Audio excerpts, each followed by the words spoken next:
Prosecutors initially believed they'd be able to identify the man that baby M's mother was protecting through the seminal fluid found on the baby's nappy and swabbed from her private parts. But it wasn't to be. So semen was found, seminal fluid was found. So they couldn't find any sperm to create a DNA profile. So all we knew was that there was semen found. When baby M's mother went on trial in the Johannesburg High Court, she remained adamant that her baby had not been raped and provided another bizarre explanation for the child's injuries. She said no. What indeed happened is she has this gift that she can dream things and then it's the reality. So that evening she and the baby went to bed and she had a dream that her husband was having an affair. And she saw that he was in his car in a specific street. So she woke up and she took the baby. It was like 2:00 in the morning. And she strapped the baby in front of her with her legs apart. She then went out looking now for this husband. Eventually she found him in the car as she has dreamt, and he was with another woman, and as she wanted to open the car, he started to drive away.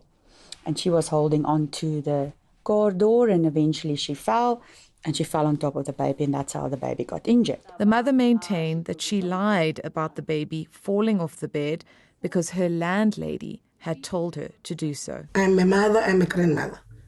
So how can I do something like that, tell her to lie about the baby who was raped? Baby M's father supported the mother's claims about the accident she said had caused the child's injuries, and he was even in court to support her. He later told police he was sorry he had cheated on her, as this is what had led to the baby suffering such severe trauma.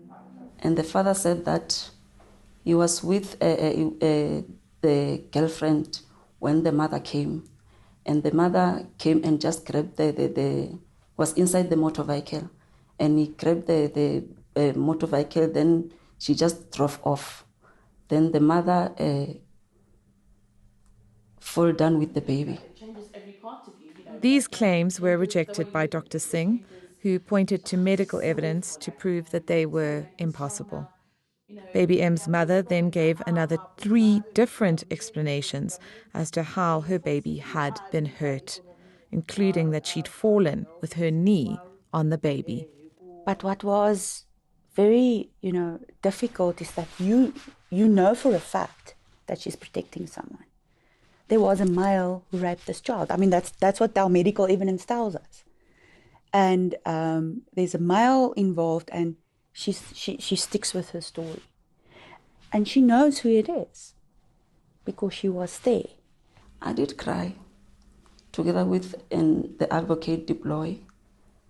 We asked the suspect several times, 1,000 times, what happened to the baby, but he refused to tell the truth. In December last year, Baby M's mother was convicted of the charges against her. The state then argued that she should get the same sentence as the baby's rapist, who she had clearly chosen to protect rather than her own daughter. The court had to decide whether there was any reason to show her mercy.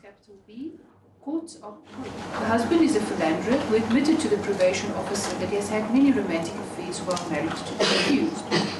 The accused is in an abusive marriage where she suffers emotional, psychological, economic and social abuse. But the desperation of the woman's circumstances paled in comparison to her crime.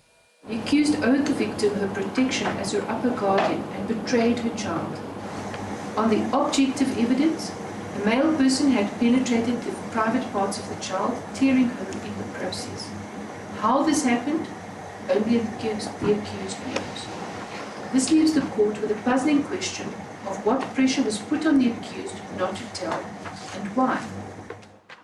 As long as Baby M's mother remained silent, the acting judge said, it could never be said that she had shown true remorse. I'm post-life imprisonment. The baby's rapist, whoever he is, remains a free man. I thought about my children also. If ever this thing is happening to the children, and then the mothers are hiding the suspect, I thought that I was so upset or traumatized by this thing. Sometimes when I went home, I would just look at my daughter and think, what if something like this could happen to my baby? How will I deal with this situation? And I was very shocked to find that a mother can really do this to her own baby. So, but then every day, every day, if maybe anything can happen to my child, so I don't know, or nkadirang. Baby M's mother was supported by the child's father as she was sentenced to life behind bars. Even now, he seems unwilling to acknowledge that his child was, in fact, raped. When we return, we speak to Baby M's father. But I have to ask you, if you were the man that raped your daughter,